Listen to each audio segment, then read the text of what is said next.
Sayajiganj police સ્ટેશનમાં 4 August એટલે કે એક દિવસ પહેલાં એક પુખ્ત વયની મહિલાએ પોતાની સાથે જુદા જુદા વ્યક્તિઓએ મળી 3 જણાએ દુષ્કર્મ કર્યાની ફરિયાદ હકીકત રજીસ્ટર્ડ કરાવેલ છે।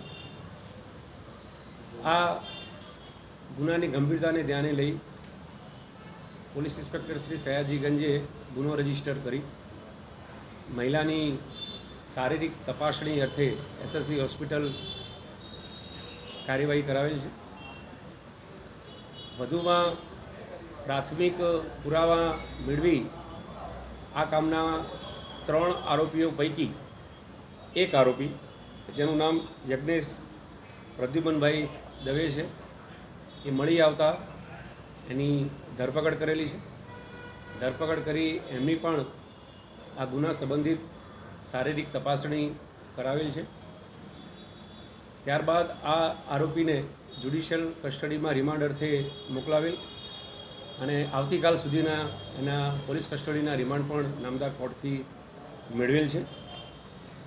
આ ગુનાની હકીકત જોતાં મહિલાએ છેલ્લા 5 વર્ષના સમયગાળા દરમિયાન આ 3 વ્યક્તિઓએ પોતાની ઓફિસ અને ઘરે જુદી જુદી જગ્યાએ શારીરિક દુષ્કર્મ કર્યા હોવાની હકીકત જણાવેલ છે। આ બાબતે પુરાવા એકત્રિત કરવાની કાર્યવાહી હાલ ચાલુ છે।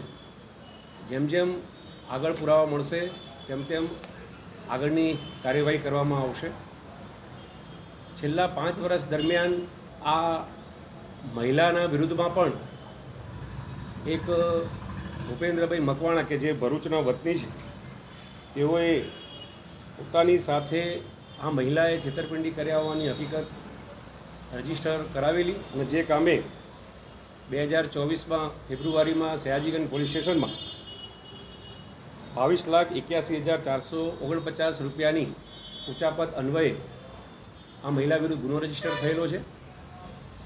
આ મહિલા સેશન્સ નામદાર કોર્ટમાંથી જામીન ના મળતા હાઈકોર્ટમાંથી મુક્ત થયેલ છે અને 1 મહિના અગાઉ છૂટતા આ મહિલાએ આ બાબતે અહીંયા રજૂઆત કરતાં પ્રાથમિક તપાસ પૂર્ણ કરી અને 4 ઓગસ્ટના રોજ આ દુષ્કર્મનો 3 આરોપીઓ વિરુદ્ધ ગુનો રજીસ્ટર કરાવેલ છે।